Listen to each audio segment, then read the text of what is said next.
Guys, Agas Bridge, no? Ito yung Agas Bridge. Pinakamataas na tulay sa buong Pilipinas. Yan guys, oh. Yan guys, pinakamataas na tulay, pinakamatarik na tulay sa buong Pilipinas. Ito siya guys, no? Yan. Yan siya guys. Yan. Ito siya guys. Pinakamataas, pinakamatarik na tulay. Equivalent to 29th floor ng building sa Makati. 29th floor building sa Makati. Yan siya, no? Agas Bridge ng Southern Leyte. Grabe ba?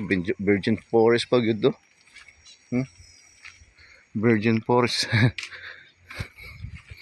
So guys, salamat sa pag-share. Share nyo guys, share. No?